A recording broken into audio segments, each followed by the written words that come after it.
Avez-vous déjà parlé de la date de Noël? Quelqu'un vous en a-t-il déjà parlé? Ben, j'ai entendu dire que c'était le 25 décembre. C'est le 22. Encore cette année. C'est le 22, c'est quand même. Alors, j'ai dit, regarde, si tel est le cas, c'est ce que je vais faire. Habituellement, donc on va parler de pourquoi célébrer le 25 décembre. En fait, pourquoi le 25 décembre? Habituellement, quand je viens vous visiter, on prend le temps d'explorer un texte biblique ou un thème biblique. Mais aujourd'hui, on va plutôt explorer l'histoire de Noël. Pas l'histoire de la naissance de Jésus puis de la nativité, mais l'histoire de comment Noël est arrivé à se célébrer le 25 décembre.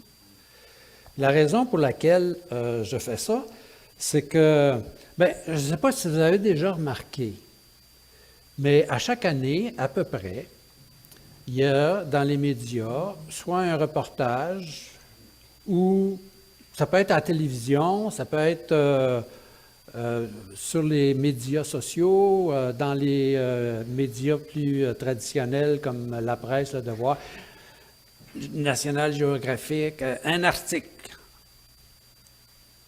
qui nous explique que Noël, c'est pas le 25 décembre que Jésus est né. T'sais. En fait, vous êtes-vous déjà fait poser cette question-là? Savais-tu ça que Jésus n'est pas né le 25 décembre? Moi, ça m'est arrivé à un moment donné dans une réunion de famille, c'est le temps, hein, c'est Noël. Et puis, il y a quelqu'un qui vient me voir, puis cette personne-là, moi, c'est comme ça que je l'ai interprété, là. Et cette personne-là, elle vient, puis c'est une personne qui est un petit peu, comment je dirais, un petit peu ironique, et puis qui aime pointer, tu sais, puis coincer les gens, puis, tu sais, fait qu'il vient me voir, puis il dit, savais-tu ça que Noël, Jésus n'est pas né le 25 décembre? Je dis, oui, je savais ça. Non seulement Jésus n'est pas né le 25 décembre, mais il n'est même pas né en l'an 0. Il est né 7-8 ans avant. OK? Alors, donc, ça l'a surpris un petit peu, puis il n'est pas allé plus loin.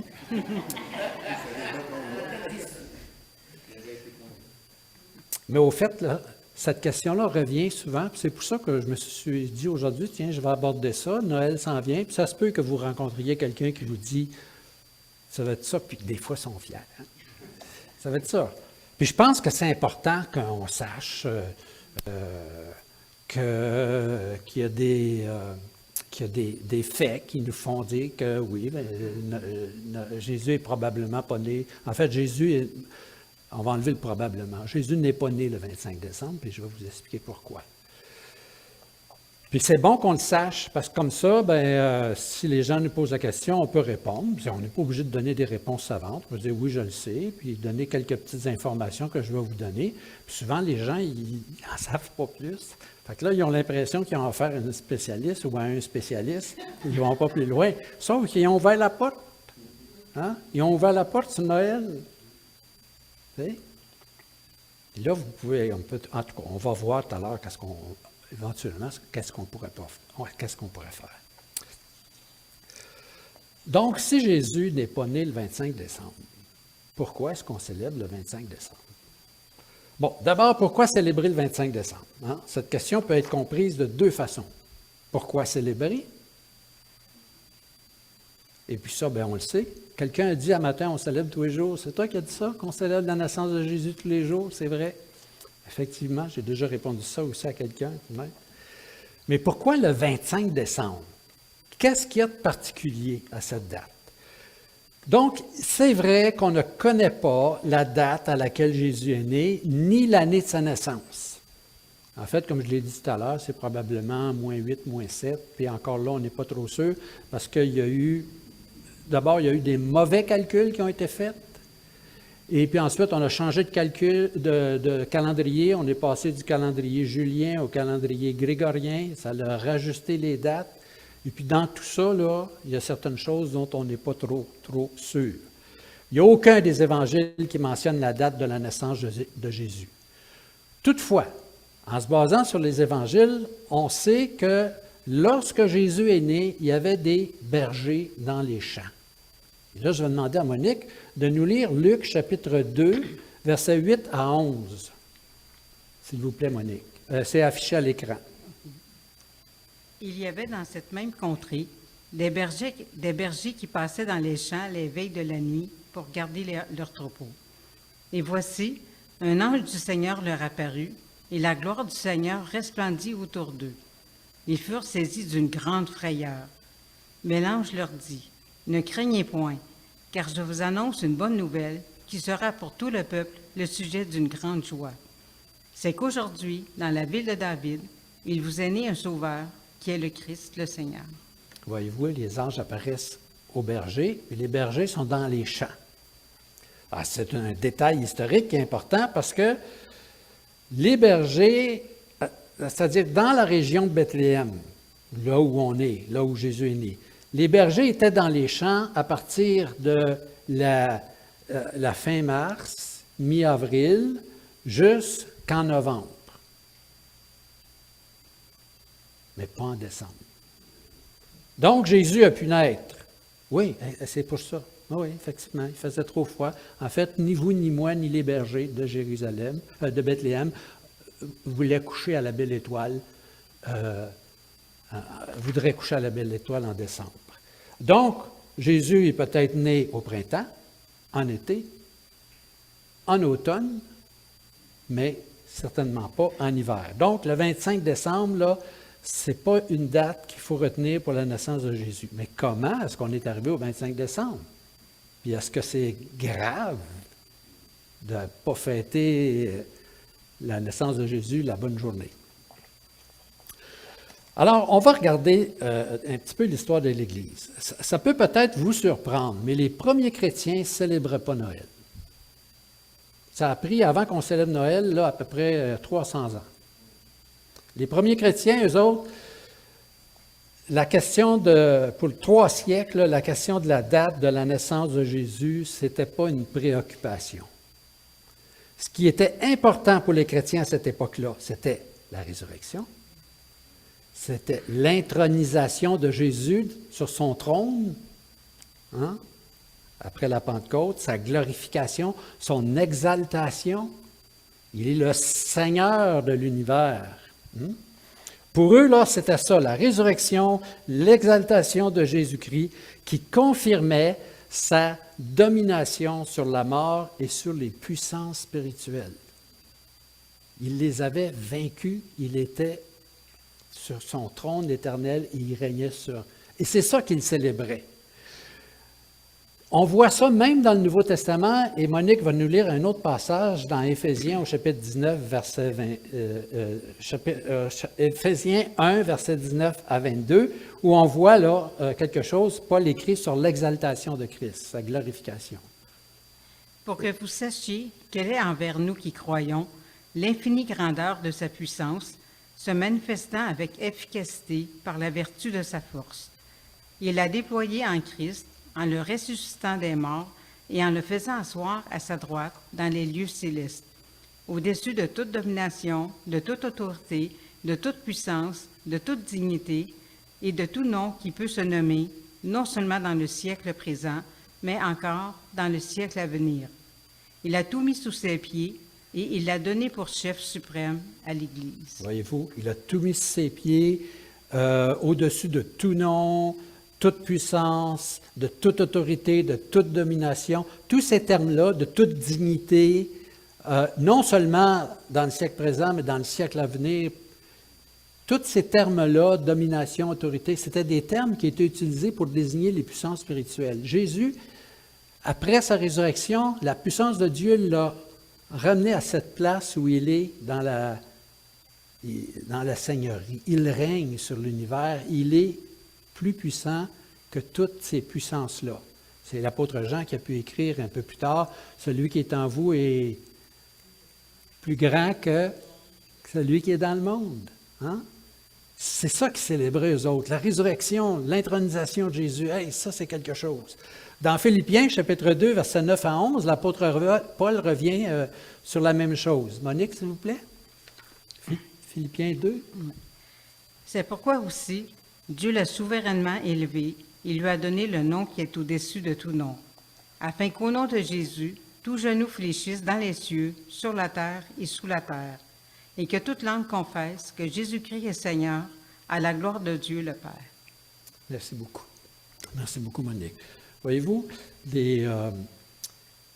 ces premiers chrétiens, les églises, là, étaient implantées dans des places qu'on appelle aujourd'hui la Turquie, là, l'Asie mineure, là, hein, Éphèse,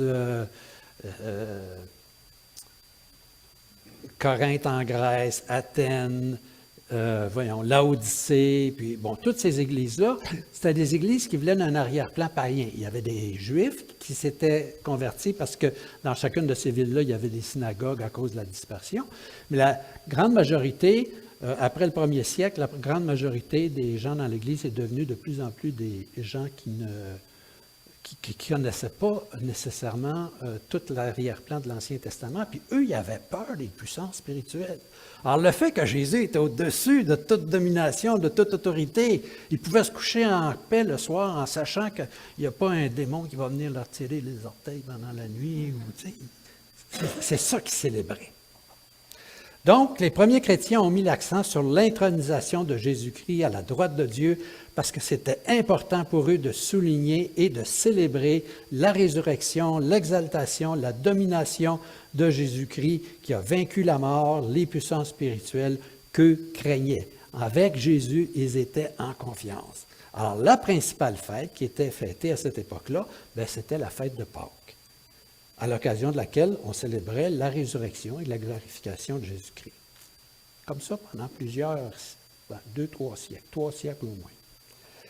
Par contre, alors qu'on célébrait la Pâque et puis la glorification de Jésus, on a commencé à célébrer d'autres fêtes aussi qui, en fait, on a commencé à célébrer certains événements de la vie de Jésus, et puis on en a fait des fêtes. Par exemple, on s'est mis à célébrer sa naissance, ça a commencé tranquillement, et puis la venue des mages, parce que c'était toutes les nations pour eux, là, puis pour nous aussi, hein, les mages représentent les nations qui viennent adorer Jésus.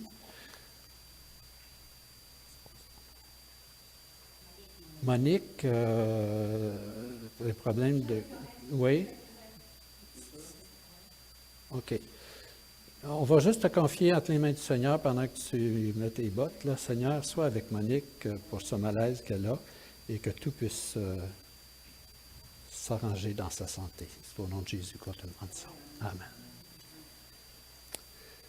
Donc, alors, on s'est mis à célébrer le baptême de Jésus. C'est un événement. Tu sais, le Saint-Esprit descend sur lui. Tu es mon fils bien-aimé. En lui, j'ai mis tout mon amour. Les noces de Cana. Alors, c'est des fêtes qu'on célébrait. Et la date de célébration pouvait varier d'une région à l'autre. On ne célébrait pas nécessairement la même journée en Turquie, dans le nord, en Asie mineure, dans le nord, qu'on célébrait dans le sud de la Grèce ou en Macédoine. Jusqu'au 4e siècle, ça a été comme ça. Puis la principale date, il y avait quand même une date qui revenait plus souvent, c'était le 6 janvier. Qu'est-ce qu'on célèbre, nous autres, le 6 janvier? La fête des rois. La fête des rois. Donc, comment est-ce qu'on est arrivé au 25 janvier? Alors, pour comprendre le choix du 25 janvier, il faut comprendre 2 influences dans l'Église. Oui, c'est ça, 25 décembre. Merci. Non, c'est ça. C'est comme ça qu'on change de date. Comment est arrivé le choix du 25 décembre? Il faut comprendre 2 influences. La première de ces influences-là, c'est qu'à un moment donné, dans la vie de l'Église, il est apparu le besoin de séparer la célébration de la nativité de Jésus, sa naissance, avec d'autres éléments et particulièrement avec son baptême. Je vous ai dit qu'on avait commencé à célébrer le baptême de Jésus. C'était une fête, ça, qu'on célébrait. Alors, il y avait ce besoin dans l'Église de séparer ça. Pourquoi? Tout d'abord, au cours des premiers siècles, est apparu dans l'Église des gens qui niaient la divinité, qui niait l'humanité de Jésus. En fait, il niait l'humanité d'un côté, puis il y a d'autres qui niaient la divinité de Jésus. Okay? Alors, il y a des gens donc qui disaient, Jésus, il n'a jamais été un être humain, il ne s'est pas vraiment incarné, il avait l'apparence, il avait l'air d'eux, il s'était déguisé. Dieu, il s'est déguisé en être humain, mais il n'y a pas vraiment... Parce que l'incarnation, selon le Nouveau Testament, c'est que Dieu prend réellement une participation à la nature humaine. Alors, il y avait des gens qui disaient ça. Il y avait encore d'autres personnes qui disaient qu'il niait son humanité, qui disaient, excusez-moi, j'ai dit qu'il niait son humanité, il y avait d'autres personnes qui niaient sa divinité, qui disaient, Jésus, il n'est pas vraiment Dieu, c'est un être humain, spécial, et puis à un moment donné, à son baptême, Dieu l'a choisi pour être le Messie. Et là, c'est là qu'il l'a adopté comme fils. Puis le Saint-Esprit qui est venu sur lui, ça lui a donné comme la puissance dont il s'est servi pour faire les miracles. Ça a un nom, ça, on appelle ça l'adaptationnisme, parce que ces gens disent que Jésus a été adopté par Dieu. Donc, ces enseignements-là, vous comprendrez, ont causé beaucoup de troubles dans l'Église, parce qu'on niait la divinité de Jésus ou on niait l'humanité de Jésus, ce qui va à l'encontre du Nouveau Testament. Et là, ça a fait des discussions dans l'Église. Et en 325, les représentants des Églises ont décidé de se réunir à Nicée pour discuter les questions qui concernaient l'humanité et la divinité de Jésus. Ça va-tu jusque-là? Oui? OK. Alors, ils se sont rencontrés pour discuter de ça, puis dire, qu'est-ce qu'on fait? Comment est-ce qu'on, aujourd'hui, on dirait, comment est-ce qu'on articule ça? Le fait que Jésus est à la fois Dieu et homme. Et puis, la question de la Trinité est venue se coller là-dessus aussi, là. Parce que ces choses-là n'étaient pas... Vous savez, dans le Nouveau Testament, ce qu'on voit, c'est une description de qui est Jésus, puis on voit très bien que Jésus, c'est un être humain complet, puis on voit très bien que Jésus, il est aussi Dieu complet. Quand vous lisez Jean chapitre 1, vous ne pouvez pas vous tromper, là. Hein? Et puis quand on lit d'autres passages, on voit bien que Jésus, il y avait les deux natures, puis on voit que c'était nécessaire, puis l'apôtre Paul a développé ça, puis il a expliqué pourquoi c'était nécessaire que Dieu s'incarne puis pour nous racheter. Mais avant que... Pendant une période de temps dans l'Église, il y a eu des choses assez floues. Puis encore aujourd'hui, il y a des gens qui en font des enseignements assez flous de tout ça. Donc, après ce rassemblement qu'on appelle un concile, ces gens-là ont décidé, les responsables qui se sont rencontrés, ont décidé de décréter que tous les enseignements tout enseignement selon lequel ce n'était pas Dieu qui s'était fait homme à la naissance de Jésus, était une hérésie. OK? Vous savez ce que ça veut dire, hérésie? Erreur, ça allait à l'encontre de ce que le Nouveau Testament enseigne. Ils ont, entre autres, rejeté l'idée que Jésus avait été adopté par Dieu comme son fils à l'occasion de son baptême. Et pour combattre cette hérésie-là, il fallait éviter qu'il y ait confusion entre l'incarnation et le baptême de Jésus. Parce que si on continuait à célébrer le baptême puis la naissance de Jésus la même journée, ça continuait à... il y avait des risques que les gens soient un petit peu confus par rapport à la chose. Alors, c'est là qu'ils ont décidé de séparer les deux fêtes. Et on va célébrer Noël, juste Noël. La naissance de Jésus, ça va être une journée. Et à ce moment-là, les deux fêtes étaient célébrées en même temps, le 6 janvier. En séparant ces deux fêtes, là, il y avait une question qui se posait. Il fallait choisir une fête pour célébrer la nativité, la naissance de Jésus. Il fallait choisir une date. Quelle date on va faire ça? Et c'est là que la deuxième influence vient. Alors ça, c'était la première influence, OK? Ce qu'on appelle la christologie hérétique dans l'Église qui s'est développée. Ça veut dire, christologie hérétique, c'est des enseignements erronés, des erreurs qui s'enseignaient à propos de Jésus. L'Église a décidé pris une décision, il dit, voici ce qu'on va faire, et on va séparer la fête de Noël. Bon, l'autre influence, c'est comment choisir la date. Il y avait à ce moment-là, dans l'Empire romain, une fête païenne importante qui était célébrée le 25 décembre. Et souvent, nos amis qui ont lu l'article, ils vont vous dire, ça veut dire ça que Noël, c'est une fête païenne? Les chrétiens, ils étaient moins chrétiens que toi, là. Ils pratiquaient le paganisme aussi, là. Alors, il y avait une fête païenne importante qui était célébrée le 25 décembre. C'était la fête de Mitra, qui était une divinité romaine, mais en fait une divinité perse qui était célébrée un peu partout dans le monde, et en particulier aussi dans l'Empire romain, particulièrement par les soldats romains.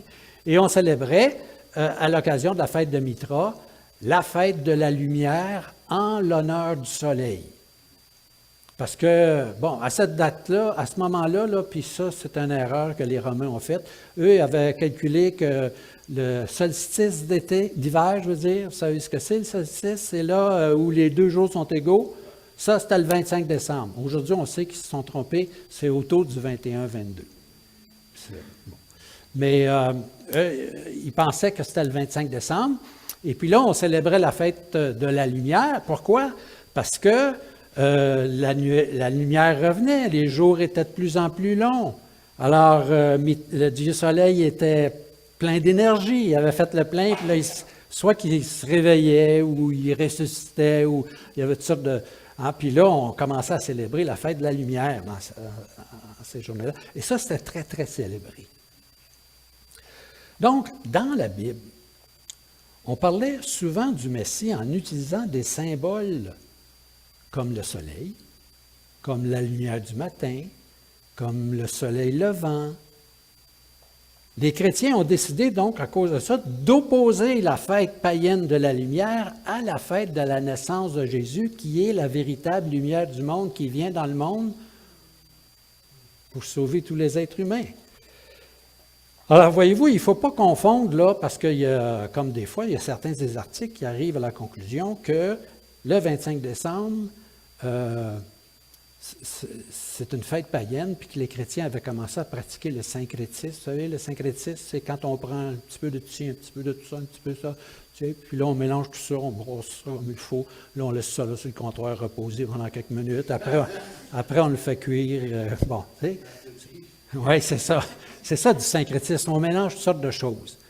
Et puis d'autres vont vous dire... Puis il y a certains groupes religieux qu'on ne considérerait pas, nous, comme chrétiens, là, puis je ne les nommerai pas, mais vous allez peut-être les reconnaître, là, qui vont vous dire ça, là. Tu ne peux pas célébrer Noël, parce que tu célèbres Noël le 25 décembre, tu célèbres une fête païenne. Ah oui, c'est ce qu'ils nous disent. Mais c'est pas ça, là. Les chrétiens n'ont pas dit on va célébrer une fête païenne, puis regarde, on va mélanger Jésus, puis le Mitra, puis la fête de la lumière, puis de toute façon... Non, au contraire, l'image du Messie comme la véritable lumière du monde, elle était une idée qui venait des textes bibliques eux-mêmes, et on va en lire quelques-uns. Je vais demander à Monique, par exemple, de nous lire Malachie, chapitre 4, le verset 2. Mais pour vous qui craignez mon nom, Mais pour vous qui craignez, mon nom se lèvera, le soleil de justice, et la guérison sera sous ses ailes. Voyez-vous, ceux qui craignent le nom de Dieu, le soleil de justice va se lever. Alors, on parle du Messie, c'est un texte messianique. On l'appelle le soleil de justice. Dans pas Zacharie, mais dans Luc, chapitre 1, le père de Jean-Baptiste, quand il a prophétisé sur son fils et sur le Messie qui allait venir, voici ce qu'il a dit dans Luc, chapitre 1, versets 76 et 79. À 79? Monique? Oui. Et toi, petit enfant, tu seras appelé prophète du Très-Haut. Là, il parle de Jean-Baptiste. Car tu marcheras devant le Seigneur pour préparer ses voies. Là, il parle du Messie, le Seigneur. OK? Pour donner à son peuple la connaissance du salut par le pardon de ses péchés, grâce à l'ardente miséricorde de notre Dieu. C'est par elle que le soleil levant nous visitera d'en haut, pour éclairer ceux qui sont assis dans les ténèbres et dans l'ombre de la mort, et pour diriger nos pas dans le chemin de la paix.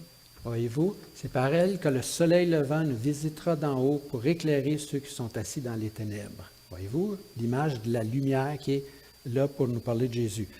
Siméon, rappelez-vous de Siméon, un vieillard qui était dans le temple tous les jours. Et qu'est-ce qu'il faisait dans le temple tous les jours? Il attendait quoi? Il attendait la venue du Messie. Et quand il a vu le Messie, vous rappelez-vous, il y a un feu d'artifice là, dans son cœur. Et là, il s'est mis à prophétiser. Et là, il a pris le petit enfant dans ses bras, puis il a dit, voici ce qu'il a dit dans Luc chapitre 2, verset 32. Monique, oui. Maintenant, Seigneur, tu laisses ton serviteur s'en aller en paix, selon ta parole. Car mes yeux ont vu ton salut, que tu as préparé devant tous les peuples, lumière pour éclairer les nations et gloire de ton peuple Israël. OK, là, la prochaine fois, je vais faire attention comment je fais mes diapositives, parce qu'ils ont décalé. Mais lumière pour éclairer les nations. Là, on parle du Messie encore une fois. Siméon, il dit, tu laisses ton serviteur t'en aller en paix, parce que là, j'ai vu ton Messie, maintenant, j'ai plus la faire venir ici tous les jours, je l'ai vu, le Messie. Et comment il décrit le Messie? Lumière pour éclairer les nations. Et Jésus lui-même, évidemment, s'est identifié à la lumière, hein, dans Jean chapitre 8, verset 12, et en d'autres endroits, mais Monique va nous lire le chapitre 8 de Jean. Jésus leur parla de nouveau et dit, « Moi, je suis la lumière du monde. Celui qui me suit ne marchera point dans les ténèbres, mais il aura la lumière de la vie. » Merci beaucoup. Alors, voyez-vous, une des raisons pourquoi ils ont choisi le 25 décembre, c'est qu'il y avait cette fête-là qui était la fête de la lumière. Les autres se sont dit, nous, on célèbre la véritable lumière. Pourquoi pas mettre en opposition la véritable lumière à cette lumière-là qui est célébrée. D'autant plus que dans plusieurs régions, il y avait la persécution. Vous savez comment on faisait pour attraper les chrétiens pendant les grandes persécutions à cette époque-là? Parce qu'on pensait que César, l'empereur, qu'on appelait César, était Dieu. Hein? Il était une divinité. Alors, ce qu'on faisait, on arrêtait les chrétiens et on lui disait « Confesse que César est Dieu ». Il n'y a pas un chrétien qui osait faire ça. Parce qu'il y en avait juste un Dieu. Les chrétiens refusaient. Tu sais, es-tu chrétien, toi? Non. Confesse que César est Dieu. Oups. Ah oui, toi aussi. Alors, bon. Alors, imaginez-vous que vous vivez dans un monde comme ça, puis c'est la fête du Dieu Mitra, on célèbre la lumière, tout ça.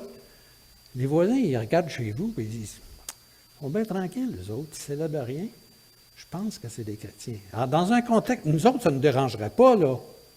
Mais dans un contexte de persécution, là, si vous ne célébrez pas, comme tout le monde qui célèbre, vous êtes soupçonné de quelque chose. Voyez-vous? Alors, ils se sont dit, tiens, on va célébrer la véritable lumière qui est venue dans le monde, qui est Jésus-Christ, puis on va pouvoir fêter comme les autres. Puis comme ça, on ne sera pas persécuté parce qu'on célèbre, puis on ne sera pas persécuté parce qu'on ne célèbre pas.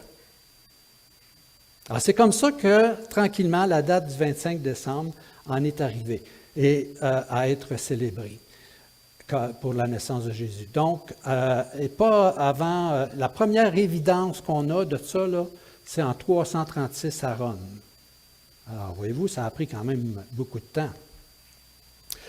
Donc, le 25 décembre, même si on a des évidences en 336, ça ne s'est pas imposé facilement, comme la célébration de la naissance de Jésus. Hein.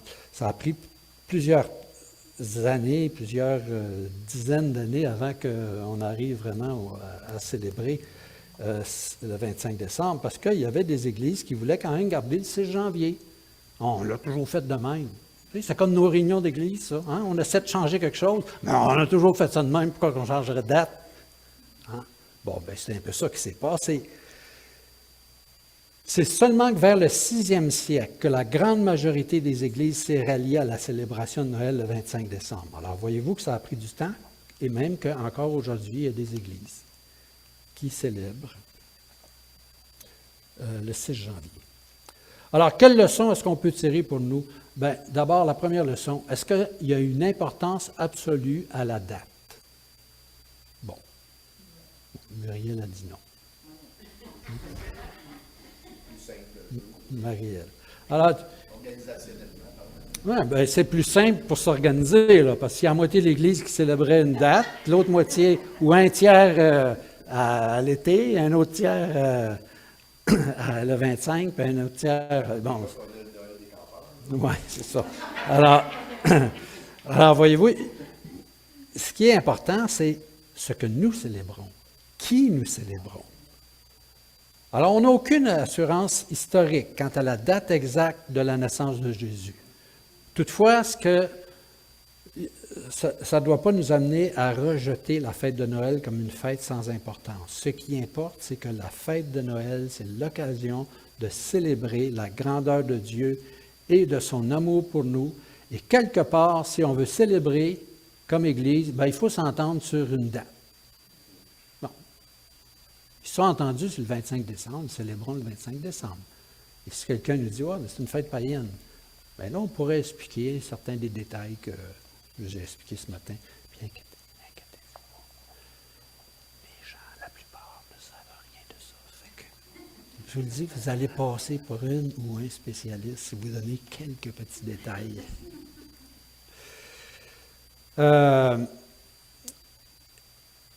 Si quelqu'un vous demande si vous êtes au courant, vous pourrez très bien dire « Oui, je suis bien au courant de tout ça, que Jésus n'est pas né le 25 décembre, mais c'est la date sur laquelle on s'est entendu, puis regarde, je célèbre. » Puis vous pouvez bien demander à la personne « Toi, tu célèbres-tu le 25 décembre?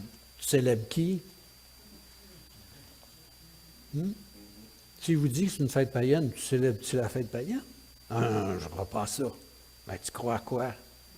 Puis, si quelqu'un vous dit ça, n'oubliez pas, si quelqu'un vous dit, savais-tu que le 25 décembre, ce n'est pas la date de la naissance de Jésus, mais que c'est une fête païenne ou quelque chose comme ça, là, ce qu'il vient de faire, c'est qu'il vient d'ouvrir la porte.